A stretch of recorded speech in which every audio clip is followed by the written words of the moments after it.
I'm about to share something that could genuinely change the way you think about survival. And it's not the kind of advice you'll ever hear in mainstream prepping circles. For the past 7 years, I've been quietly assembling a food reserve that looks nothing like the typical stockpiles you see on popular survival channels. And here's the kicker. During four major regional crises in my state, this approach proved itself again and again.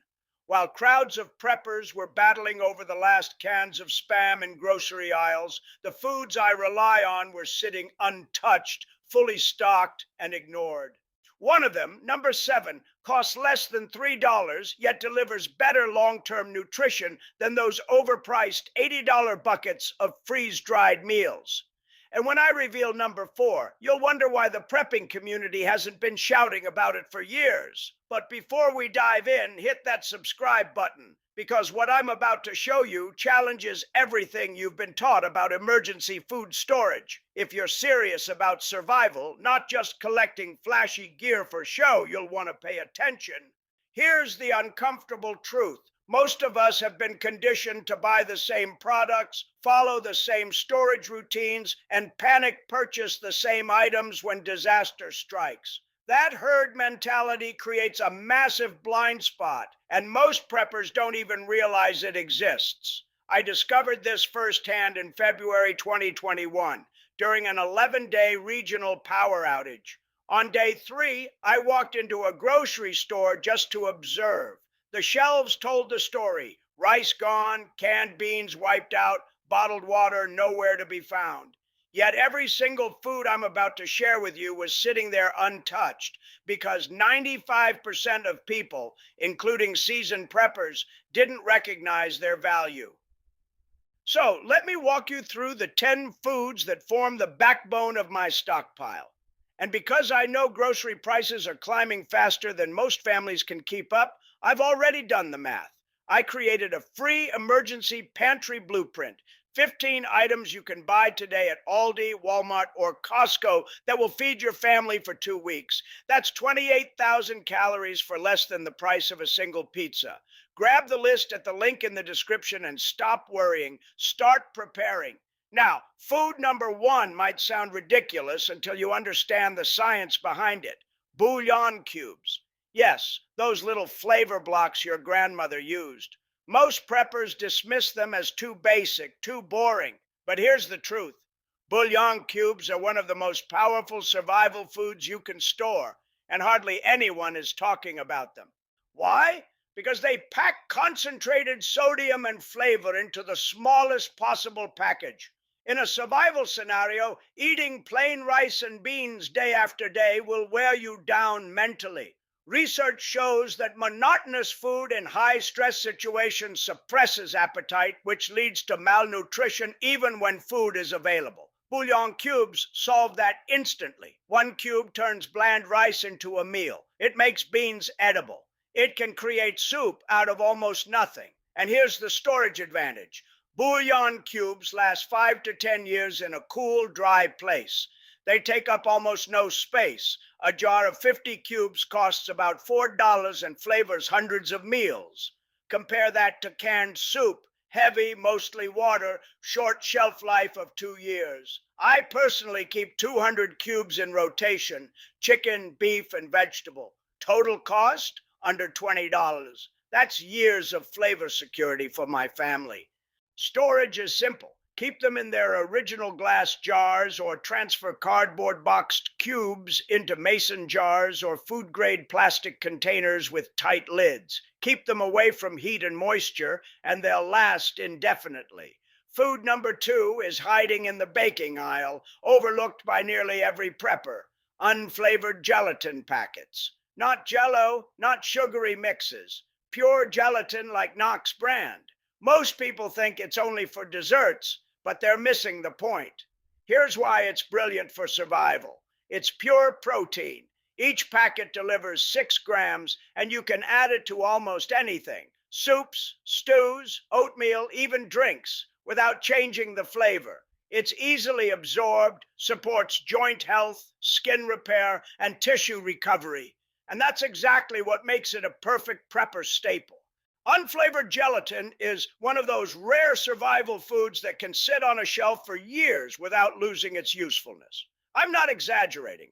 I've personally used packets that were 5 years old and they worked flawlessly. Each one costs about 50 cents, takes up almost no space, and delivers supplemental protein that becomes priceless when meat is scarce. I first stumbled onto this 3 years ago while digging into historical survival diets. Explorers, soldiers, and families enduring hard times relied on gelatin because it was lightweight, stable, and provided nutrition that plants alone couldn't supply. Here's how I use it. Every morning I stir a packet into my coffee. No taste change, but instantly 6 grams of protein added to my day.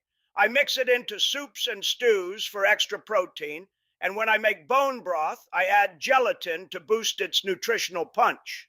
Food number 3 will completely shift how you think about carbs in survival mode. Cream of wheat. Yes, that hot cereal your mom probably made when you were sick. Most preppers overlook it, obsessed with oatmeal, but they're missing a powerhouse. Why? Because cream of wheat cooks in just 2 minutes, using almost no fuel. When you're rationing propane or firewood, that speed matters. Oatmeal takes longer, burns more fuel, and requires more attention. Cream of wheat is instant energy with minimal effort. The shelf life is impressive. In its box stored dry, it lasts 1 to 2 years. But if you repackage it into mylar bags with oxygen absorbers or food grade buckets, it can stay fresh for 5 to 10 years. And the versatility is unmatched. Sweetened with sugar or honey, it's comfort food. Savory with bouillon, cheese, or vegetables, it becomes a full meal. It can thicken soups, stews, or even be fried into cakes. I discovered this during a week-long camping trip where I tested my stockpile foods. Cream of wheat became my go-to, fast, filling, and endlessly adaptable. My kids loved it sweet in the morning and savory at night. Food number 4 is shockingly overlooked. Canned coconut milk. Not coconut water, the rich, creamy milk you'll find in the Asian section of the store. This is one of the most underrated survival staples out there. Each can pack around 450 calories, mostly from healthy fats. In survival conditions, when you're burning through energy, calorie-dense foods are critical. Coconut milk's fats are medium-chain triglycerides, which your body converts into energy quickly, even without carbs. That's a huge advantage when food is limited. Shelf life? 2 to 3 years easily, and I've used cans 4 years old with no issues. Flavor intact, nutrition intact, and the uses are endless. Curries, soups, sauces, coffee, or even straight from the can for a calorie boost. I first learned about it 5 years ago while studying tropical survival diets. Coastal communities have relied on coconut milk for centuries. It's now a cornerstone of my stockpile. During an 8-day blizzard power outage last winter, I was burning calories nonstop, shoveling snow and hauling firewood. Coconut milk in my coffee every morning and soup every night kept me warm, full, and energized. Food number 5 came into my life by accident, but quickly became indispensable. Canned green chilies. Those little cans from the Mexican food aisle that most preppers ignore. They're flavor bombs, tiny, cheap, and transformative. One 4-ounce can turns bland rice, beans, eggs, or potatoes into something you actually want to eat. And in a crisis, flavorful food is psychological gold. The practical side, they last 3 to 5 years, cost under $2, and provide vitamin C, essential for immune health and preventing deficiencies during long emergencies. A friend from New Mexico introduced me to them, explaining how chilies were a household staple for flavor and nutrition. I bought a case, tested them, and was blown away. Now I use them everywhere. Scrambled eggs, rice and beans, soups, stews, even green chili cornbread my family loves. For such a small, cheap ingredient, the versatility is incredible. Food number 6 is old school survival food that modern preppers have forgotten. Canned sardines. Those little tins of oily fish most people dismiss. But ignoring sardines is a mistake. They're nutritional powerhouses, 20 plus grams of protein per tin, loaded with omega-3s, vitamin D, calcium from the bones, and B12. Complete nutrition in a package the size of a deck of cards. They last 4 to 5 years, require zero prep, and can be eaten straight from the can. No cooking, no fuel, no water. In resource limited situations, that's priceless. The omega 3s prevent deficiencies that cause inflammation, joint pain, brain fog, and mood issues. I discovered sardines while researching military rations. Soldiers and sailors relied on them for long deployments. I bought a case, got past the initial hesitation, and realized they're actually delicious when prepared right. Here's how I eat them: mashed on crackers with hot sauce, tossed into pasta for protein, or mixed into a salad with mayo, onions, and lemon juice. Once you adjust, they become a legitimate meal option. In survival scenarios, having ready to eat protein that requires no resources is invaluable. I keep 100 tins in my stockpile, about $150 total, and they're worth every penny. That adds up to more than 2,000 grams of protein stored away, ready to last for years. The cost to nutrition ratio is outstanding. My storage method is simple. Keep sardine tins in a cool, dry place away from temperature swings. The oil inside naturally preserves the fish, so they remain good well beyond the printed expiration date. I've personally eaten sardines 5 years past the label, and they were perfectly fine. Flavor intact, texture unchanged, they just hold up. Food number 7 might sound too basic to matter, but it's one of the smartest items in my stockpile: canned refried beans. Not dried beans, not whole canned beans, specifically refried beans. Most preppers skip over them, and that's a mistake. Here's why they're brilliant. They're fully cooked, seasoned, and ready to eat straight from the can. No soaking, no hours of boiling, no fuel wasted. You can eat them cold or heat them if you prefer. In a low-resource situation, that convenience is priceless. Nutritionally, they deliver about 25 grams of protein per can, plus a hefty dose of fiber. Fiber is critical during emergencies when stress and unfamiliar foods can wreak havoc on digestion. And the versatility is unmatched. Serve them as a side, spread them on tortillas, thin them into soup, use them as a chili base, or mix with rice for a complete meal. I learned this during a power outage 2 years ago when cooking fuel was scarce. Refried beans kept my family fed, satisfied, and happy. Shelf life? 3 to 5 years easily, and I've eaten cans older than that with no issues. The beans stay soft, flavorful, and nutritious. I keep 50 cans stocked, about $75 total, which gives me hundreds of ready-to-eat servings for less than the price of one freeze-dried meal bucket. Storage is straightforward. Keep cans cool and dry. Once opened, refrigerate leftovers if possible, or finish them within a day if power is out. Beyond nutrition, they provide comfort food: warm, familiar, and morale-boosting when life feels chaotic. Food number 8 came to me through advice from an old-timer and completely changed my perspective.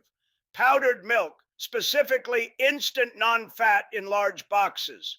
Many preppers dismiss powdered milk or buy the wrong type, then complain about the taste. But when chosen and stored correctly, it's a survival essential. It delivers calcium, vitamin D, and protein in a shelf-stable form. When fresh milk disappears, which it will in any extended emergency, powdered milk becomes your only option. The key is buying the right kind and storing it properly. Instant non-fat powdered milk lasts 2 to 5 years if kept cool, dry, and oxygen-free. I repackage mine into Mylar bags with oxygen absorbers, and it easily outlives the printed date. Its versatility is huge. Reconstitute it for drinking, though it doesn't taste exactly like fresh milk, or use it in cooking and baking where the difference is barely noticeable. Pancakes, muffins, soups, mashed potatoes all work perfectly. The real value is preventing calcium deficiency. In long-term scenarios dominated by grains and vegetables, lack of calcium can weaken bones and teeth. Powdered milk solves that problem. I keep 20 pounds in storage, about $100 worth, which equals dozens of gallons of fresh milk in a package the size of a backpack. Storage tip: transfer immediately into airtight containers or mylar bags with oxygen absorbers and keep it in a cool, dry place. For drinking, mix with sugar and vanilla to mask the flavor. Kids especially appreciate this. I learned that trick from someone who endured months without infrastructure after a natural disaster. Powdered milk kept his family healthy, but flavoring made it drinkable. Food number 9 may sound ordinary, but history proves its importance. Bulk white rice, specifically parboiled rice. Not instant, not brown, parboiled white rice. Most preppers settle for regular white rice, but they're missing the advantages of parboiled. The process forces nutrients from the hull into the grain before milling, giving it more nutrition than standard white rice while retaining the same long shelf life. Parboiled rice lasts 25 to 30 years when stored in oxygen-free containers. That's generational food security in a single 5-gallon bucket. It's cheap too, often under 50 cents per pound in bulk. And here's the kicker: it's nearly impossible to ruin. Regular white rice turns mushy if you overcook it. Parboiled rice stays firm and separate, even with extra cooking time. In stressful or unfamiliar cooking conditions, that reliability matters. I discovered it 5 years ago while testing rice types for storage. Parboiled won across the board: better nutrition, better texture, forgiving to cook, and the same incredible shelf life. I use it as a base for stir fries, curries, beans, or any meal needing starch. It makes excellent fried rice with leftovers and even rice pudding for comfort food. Versatility is outstanding. I keep 200 pounds in deep storage, under $100 total, which equals more than 300,000 calories, enough to outlast me. Storing parboiled rice is simple. Buy it in bulk, pour it into 5-gallon food-grade buckets, drop in oxygen absorbers, seal with gamma lids, and keep it in a cool, dry place. Done right, it will sit there for decades, waiting. Here's the insider edge: most shoppers don't even know what parboiled rice is. They walk past it because it looks different and they don't understand it. That means when panic buying hits, regular white rice vanishes first, while parboiled often stays on shelves longer. Food number 10 is the final piece that completes the system: clarified butter, better known as ghee. Not regular butter, not margarine, true ghee, where all the milk solids have been removed. This detail is critical. Ghee delivers concentrated fat and calories in a shelf-stable form. Regular butter spoils quickly without refrigeration, and margarine is nutritionally worthless. Ghee, on the other hand, lasts 6 months to a year at room temperature and even longer if stored cool. Fat is survival fuel. Your body needs it to absorb vitamins, maintain energy, regulate warmth, and keep systems functioning.